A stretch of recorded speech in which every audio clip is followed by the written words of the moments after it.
Welcome to hashtag study education. समान अध्ययन की सीरीज के अंदर घटना चक्र का इंडियन पॉलिटी को कंटिन्यू करेंगे और आज का जो टॉपिक है वह है केंद्रीय मंत्रिपरिषद। इस श्रृंखला के अंदर मिनिमम समय में मैक्सिमम क्वेश्चंस रिवाइज करने की कोशिश करेंगे। फ्रेंड्स, यह एग्ज़ाम के आखिरी दिनों में इस तरह की सीरीज काफ़ी इंपॉर्टेंट साबित हो सकती है, जिसमें प्रीवियस ईयर में आए सभी तरह के क्वेश्चंस का समावेश है। आई थिंक यह समान रूप से सभी उन एग्ज़ाम्स में जहां राजनीति से संबंधित प्रश्न पूछे जाते हैं समान रूप से उपयोगी साबित होगी। चलिए बिना किसी देरी के रिवीजन स्टार्ट करते हैं। पहला प्रश्न है, भारत के प्रधानमंत्री के विषय में सही है। आंसर है प्रधानमंत्री मंत्रिपरिषद का वास्तविक नेता होता है। आगे है, भारत का प्रधानमंत्री होता है। इसका आंसर है नियुक्त किया जाता है, यानी भारत के जो प्रधानमंत्री का अपॉइंटमेंट होता है। सत्य कथन है, राष्ट्रपति या राज्यपाल को शासकीय कार्यों के लिए विधिक कार्यवाही से उन्मुक्ति है। कोई न्यायालय राज्यपाल को किसी कर्तव्य पालन के लिए विवश नहीं कर सकता। आगे है, एक राज्यपाल को व्यक्तिगत कार्यों हेतु सिविल कार्यवाही लाने के लिए 2 मास की लिखित सूचना अवश्य देनी होगी। आगे देखते हैं, भारत का प्रधानमंत्री मुख्य है। किसका मुख्य है? यह केंद्रीय सरकार का मुख्य होता है। आगे है, भारतीय संविधान के अनुच्छेद 78 में प्रावधान है। किस चीज़ का प्रावधान है? इसमें प्रधानमंत्री के अंतर्गत यानी प्रधानमंत्री के जितने भी दायित्व होते हैं, कर्तव्य होते हैं, उन सभी का जो समावेश है वो आर्टिकल 78 में किया गया है। आगे है, कैबिनेट में सम्मिलित होते हैं। इसमें केवल कैबिनेट मंत्री सम्मिलित होते हैं। आगे देखते हैं, संसदीय शासन में वास्तविक कार्यपालिका शक्ति किसके हाथ में होती है? इसका आंसर है प्रधानमंत्री। आगे बढ़ते हैं, सही कथन है। तो इसमें है, राष्ट्रपति भारत सरकार का कार्य अधिक कुशलतापूर्वक सुविधाजनक किए जाने के लिए और मंत्रियों में उक्त कार्यों के आवंटन के लिए नियम बनाएगा। आगे देखते हैं, यदि भारत के प्रधानमंत्री संसद के उच्च सदन से हैं, यानी वह राज्यसभा के यदि सदस्य हैं, तो वे अविश्वास प्रस्ताव की स्थिति में अपने पक्ष में वोट नहीं दे सकेंगे। अगला फैक्ट है, भारतीय संविधान का प्रावधान मंत्रिपरिषद की नियुक्ति तथा इम्पीचमेंट की विवेचना यानी जो पद से हटाने की विवेचना है वह किस आर्टिकल के अंदर है? वह है आर्टिकल नंबर 75। आगे है, आमतौर पर भारत का प्रधानमंत्री होता है। तो आमतौर पर भारत का जो प्रधानमंत्री है वह लोकसभा का अध्यक्ष होता है। आगे देखते हैं, council of scientific and industrial research का अध्यक्ष होता है। तो यह भारत का प्रधानमंत्री होता है। राष्ट्रीय सुरक्षा समिति का जो प्रधान है वह है प्रधानमंत्री। आगे है, भारत के प्रधानमंत्री की नियुक्ति कैसे होती है? नियुक्ति के समय जरूरी नहीं है कि वह संसद में यानी संसद के जो सदन हैं उनमें से किसी एक का सदस्य हो, परंतु उसे 6 माह की अवधि के अंदर आवश्यक रूप से किसी न किसी सदन का सदस्य बनना पड़ता है। आगे देखते हैं, जो भारत के प्रधानमंत्री की एक एज से संबंधित जो एलिजिबिलिटी है वह है 25 वर्ष। आगे है, उप प्रधानमंत्री का जो पद है यह संविधान के प्रावधानों से हटकर सृजित हुआ है। आगे है, प्रधानमंत्री को राष्ट्रपति के द्वारा नियुक्त किया जाता है। अगला प्रश्न है, भारत का जो प्रधानमंत्री है अपने मंत्रिमंडल में मंत्री के रूप में कार्य करने के लिए व्यक्तियों का चयन करने हेतु पूरी तरह से अपने स्वविवेक का प्रयोग करता है। चलिए आगे बढ़ते हैं। अगला प्रश्न है, जो व्यक्ति संसद का सदस्य नहीं है लेकिन केंद्रीय मंत्री रह सकता है तो वह 6 माह की अवधि तक के लिए रह सकता है। आगे है, भारत की संसद के संबंध में सही कथन है। तो यह कथन है, संविधान में एक संसदीय प्रणाली की सरकार का प्रावधान है। संसद का सर्वप्रमुख कार्य है मंत्रिमंडल का प्रावधान करना।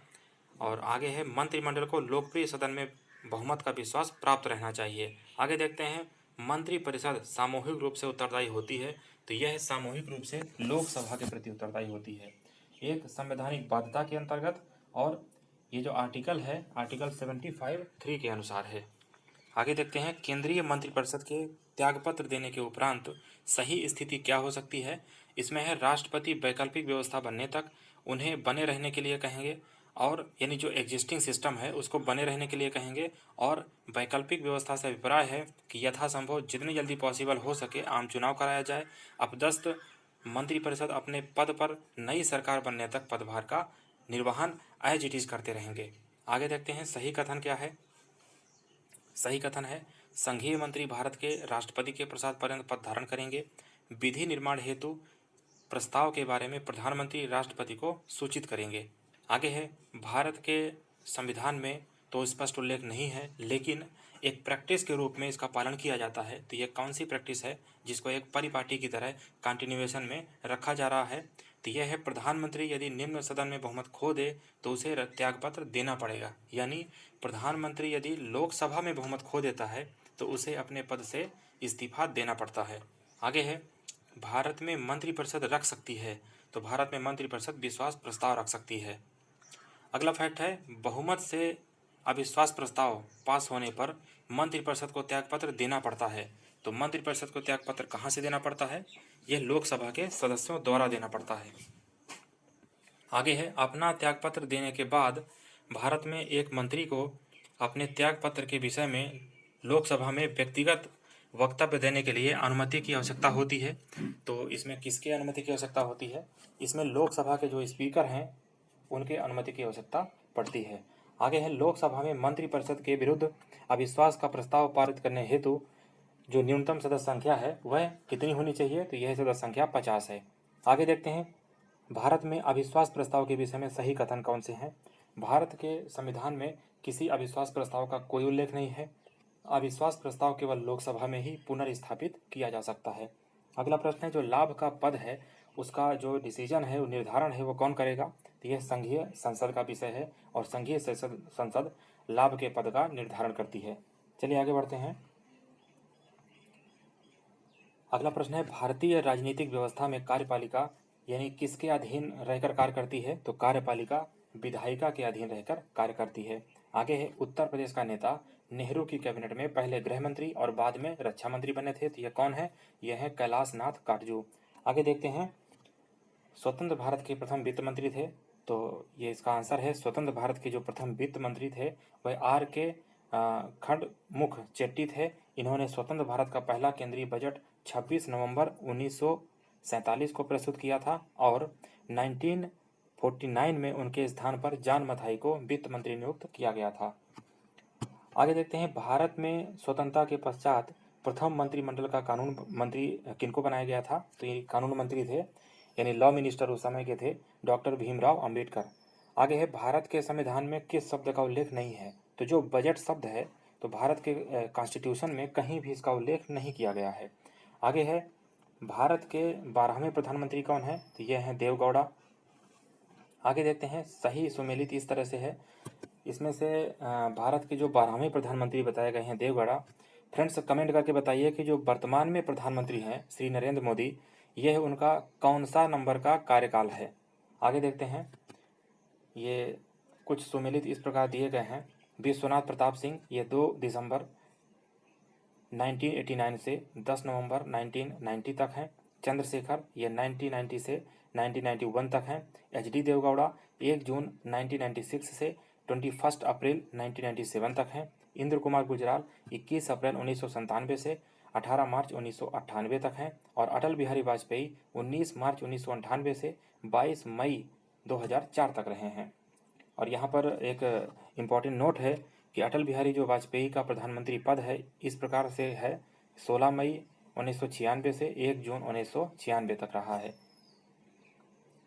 और अगला कार्यकाल इन्होंने बताया है 19 मार्च 1998 से 26 अप्रैल 1999 तक तथा 13 अक्टूबर 1999 से 22 मई 2004 तक। चलिए आगे बढ़ते हैं। एक से अधिक बार प्रधानमंत्री कौन कौन है जो नियुक्त हुए हैं अभी तक?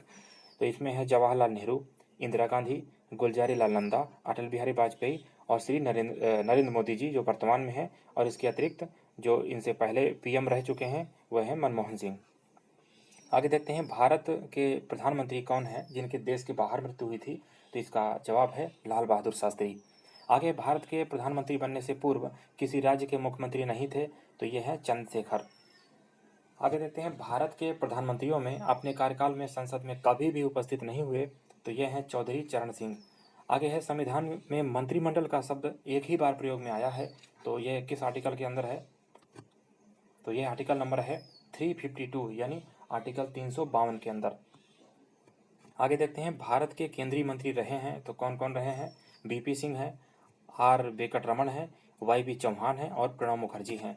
आगे देखते हैं, उदारीकरण यानी लिबरलाइजेशन, निजीकरण यानी प्राइवेटाइजेशन और भूमंडलीकरण यानी ग्लोबलाइजेशन की जो नीति है यानी इकोनॉमिक पॉलिसी है, ये कब घोषित की गई थी? तो यह इकोनॉमिक पॉलिसी 1991 में नरसिम्हा राव जब ये प्रधानमंत्री थे उस समय इस पॉलिसी को घोषित किया गया था। आगे देखते हैं, मनमोहन सिंह के संबंध में सही कथन है। तो ये भारत के पूर्व वित्त मंत्री, भारतीय रिजर्व बैंक के पूर्व गवर्नर और अंतर्राष्ट्रीय मुद्रा कोष में भारत के पूर्व प्रतिनिधि रह चुके हैं। आगे है, कथन और कारण से संबंधित एक प्रश्न है। मंत्री नीति बनाते हैं और लोक सेवक उनका एग्जीक्यूशन करते हैं यानी उनको क्रियान्वित करते हैं, और उसका कारण दिया हुआ है, संसदीय प्रणाली में मंत्रियों का उत्तरदायित्व का सिद्धांत कार्य करता है। तो जो कारण है वो तो किसी तरह से इसको एक्सप्लेन नहीं कर रहा है, लेकिन कथन और कारण दोनों यहाँ पर सही हैं। आगे देखते हैं, भारत संघ में मंत्रिपरिषद संयुक्त रूप से लोकसभा और राज्यसभा दोनों के प्रति उत्तरदायी है, और इसका कारण दिया हुआ है, लोकसभा और राज्यसभा दोनों के सदस्य संघीय सरकार में मंत्री बन सकते हैं। तो जो कारण है वो तो सही है कि लोकसभा और राज्यसभा दोनों के जो सदस्य हैं वो मंत्री बनने के लिए पात्र होते हैं, लेकिन जो भारत में मंत्रिपरिषद है ये संयुक्त रूप से लोकसभा के प्रति उत्तरदायी होती है, ना कि राज्यसभा के प्रति। चलिए आगे देखते हैं, किसी व्यक्ति को उप प्रधानमंत्री कहना केवल राजनीतिक निर्णय है, उसका कारण क्या दिया हुआ है, वह उसे प्रधानमंत्री का कोई अधिकार प्रदान नहीं करता है। तो जो कारण है वो किसी तरह से क्वालिफाई नहीं करता है कथन को, लेकिन कथन और कारण दोनों अपने अपने रूप में इंडिविजुअली सही हैं। आगे देखते हैं, संविधान संशोधन में से एक यह बताता है मंत्रिमंडल में कुल मंत्रियों की संख्या इंक्लूडिंग प्रधानमंत्री लोकसभा के सदस्यों की कुल संख्या के कितने प्रतिशत से अधिक नहीं होगी। तो ये जो 91 यानी 91वां संवैधानिक संशोधन है ये बताता है कि कुल 15% से ज़्यादा जो सदस्य हैं लोकसभा के जो सदस्य संख्या है 15% से ज़्यादा, उसमें मंत्रिमंडल में कुल मंत्री नहीं हो सकते हैं। आगे देखते हैं, केंद्रीय सरकार के संदर्भ में सही है। 15 अगस्त 1947 को केंद्र में मंत्रालयों की संख्या कुल मिलाकर 18 थी। आगे है, आधिकारिक दस्तावेज भारत से संबंधित है, तो यह है व्हाइट पेपर। और अगला प्रश्न है, प्रत्येक राज्य की कार्यपालिका शक्ति का इस प्रकार यानी प्रत्येक राज्य की कार्यपालिका शक्ति का इस प्रकार प्रयोग किया जाएगा जिससे संघ की कार्यपालिका शक्ति के प्रयोग में कोई अड़चन ना हो या उस पर कोई नेगेटिव इफेक्ट ना पड़े। तो यह आर्टिकल 257 में एक्सप्लेन किया गया है। आगे देखते हैं, संघीय मंत्रिमंडल का पुनर्गठन आधारित था। तो यह कमेटी थी, जो रिपोर्ट थी यह थी गोपाल स्वामी आयंकर रिपोर्ट। आगे देखते हैं, मंत्रिमंडल सचिवालय के कार्य कौन कौन से हैं। तो मंत्रिमंडल बैठकों के लिए कार्यसूची तैयार करना और मंत्रिमंडल समितियों के लिए सचिवालयी सहायता करना। आगे कुछ सम्मेलन है, जो जवाहरलाल नेहरू हैं इनकी जो समाधि स्थल है वह शांतिवन है, और LB शास्त्री इनका विजय घाट है, और इंदिरा गांधी इनकी शक्ति स्थल है। आगे है, जय जवान जय किसान का नारा किसने दिया था। तो ये है लाल बहादुर शास्त्री। आगे बढ़ते हैं, नेक्स्ट जो चैप्टर है वह है महान न्यायवादी और CAG। तो चलिए कंटिन्यू करते हैं। भारत सरकार को कानूनी विषयों पर परामर्श कौन देता है। तो इसका जवाब है अटॉर्नी जनरल। राष्ट्रपति के प्रसाद पर्यंत अपना पद धारण करता है। तो ये है भारत के महान न्यायवादी। भारत के महान न्यायवादी को नियुक्त कौन करता है। तो इसका आंसर है राष्ट्रपति। आगे देखते हैं, भारत सरकार का प्रथम विधि अधिकारी समझा जाता है।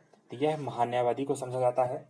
आगे है, अपने कर्तव्यों के पालन में भारत के राज्य क्षेत्र में सभी न्यायालयों में सुनवाई का अधिकार किसको है। तो सभी न्यायालयों में जो समान रूप से सुनवाई का अधिकार है ये भारत के महान न्यायवादी को है। आगे देखते हैं, भारत के महान न्यायवादी यानी अटॉर्नी जनरल ऑफ इंडिया, इनके विषय में कौन से कथन सही हैं। तो ये कथन है, वह भारत के राष्ट्रपति द्वारा नियुक्त किया जाता है। उसमें वही योग्यताएं होनी चाहिए जो सर्वोच्च न्यायालय के न्यायाधीश में होती हैं। आगे देखते हैं, संसद के दोनों सदनों में बोलने, अन्य कार्यवाहियों में सम्मिलित होने एवं किसी भी संसदीय कमेटी का सदस्य होने का अधिकार है, परंतु उसे वोट देने का अधिकार नहीं है। ये स्टेटमेंट किसके बारे में है। तो यह स्टेटमेंट है भारत के अटॉर्नी जनरल के बारे में। आगे है, भारत का महान न्यायवादी, तो इसके विषय में है, लोकसभा की कार्यवाही में भाग ले सकता है, लोकसभा की किसी समिति का सदस्य बन सकता है और लोकसभा में बोल सकता है। आगे है, सॉलिसिटर जनरल कौन होता है। तो यह कानूनी अथवा न्यायिक सलाहकार होता है। आगे है, कानूनी विषयों पर राज्य सरकार को कौन परामर्श देता है। तो इसका आंसर है एडवोकेट जनरल, जिसे महाधिवक्ता कहा जाता है। फ्रेंड्स आप ये बताइए कि उत्तर प्रदेश के जो महाधिवक्ता हैं उनका टेन्योर यानी उनकी जो अवधि है वो कुल कितने वर्ष की है, नीचे कमेंट करिए। आगे है, भारत के नियंत्रक एवं महालेखा परीक्षक की नियुक्ति कौन करता है। ये राष्ट्रपति के द्वारा की जाती है। भारत के नियंत्रक एवं महालेखा परीक्षक की नियुक्ति आर्टिकल 148 के अंतर्गत की जाती है, यानी आर्टिकल 148 के अंदर। आगे है, भारत के नियंत्रक एवं महालेखा परीक्षक के संघ के लेखा संबंधी प्रतिवेदनों को सर्वप्रथम प्रस्तुत किया जाता है। तो यह किसके द्वारा प्रस्तुत किया जाता है? तो इसका आंसर है भारत के राष्ट्रपति के द्वारा। आगे देखते हैं, भारत के नियंत्रक एवं महालेखा जो परीक्षा के पद का सृजन यह संविधान के द्वारा किया गया था, और इनका जो कार्यकाल है वह 6 वर्ष का होता है। आगे देखते हैं, भारत के नियंत्रक एवं महालेखा परीक्षा के संबंध में कुछ कथन है। उनकी नियुक्ति राष्ट्रपति द्वारा होती है, बिल्कुल सही है। उनका वेतन सर्वोच्च न्यायालय के न्यायमूर्ति के समान होता है, बिल्कुल सही है। और सेवानिवृत्ति होने के पश्चात वह अन्य सरकारी सेवा के अयोग्य हो जाते हैं, ये भी बात सही है। आगे देखते हैं, भारत के नियंत्रक एवं महालेखा परीक्षक द्वारा पालन किया जाता है, तो इसमें इसके कार्यों को एक्सप्लेन किया गया है। तो पहला कार्य क्या है? भारत की संचित निधि से, यानी जो कंसोलिडेटेड फंड ऑफ इंडिया है, उसमें होने वाले सभी जो एक्सपेंडिचर हैं, यानी जो व्यय होते हैं, उनका ऑडिट करना और उनके संबंध में प्रतिवेदन प्रस्तुत करना। और अगला है, आकस्मिक निधि और लोक लेखाओं में होने वाले जो सभी प्रकार के व्यय हैं, उनकी लेखा परीक्षा करना और उनके संबंध में प्रतिवेदन प्रस्तुत करना। आगे है, सभी व्यापार, निर्माण, लाभ और हानि लेखाओं की लेखा परीक्षा करना और उसके संबंध में रिपोर्ट को सबमिट करना। आगे देखते हैं, लोक निधि के फलोत्पादक और आशयिक प्रयोग यानी एक्सपेक्टेड यूज को सुनिश्चित करने के साथ साथ भारत में जो नियंत्रक महालेखा परीक्षक यानी कैग है के कार्यालय का महत्व है, यानी इसके अलावा और कौन सी ऐसी चीज़ें हैं, बातें हैं जिनकी वजह से इसके कार्यालय का महत्व है। तो इसका आंसर है कि कैग की जो मंत्रालयों द्वारा कार्यान्वित परियोजनाओं या कार्यक्रमों पर जारी किए गए प्रतिवेदनों पर लोक लेखा समिति विचार विमर्श करती है, और कैग के प्रतिवेदन से मिली जानकारी के बेस में जांचकर्ता एजेंसियां उन लोगों के अगेंस्ट में आरोप दाखिल कर सकती हैं जिन्होंने लोक निधि का प्रबंध में, यानी लोक निधि को मैनेज करने में कानून का उल्लंघन किया है, यानी कानून को वायलेट किया है। आगे देखते हैं, नियंत्रक एवं महालेखा परीक्षक की टीका टिप्पणी पर उचित कार्रवाई करने की जो अंतिम जिम्मेदारी है वो किसकी है? तो वह भारतीय संसद की है।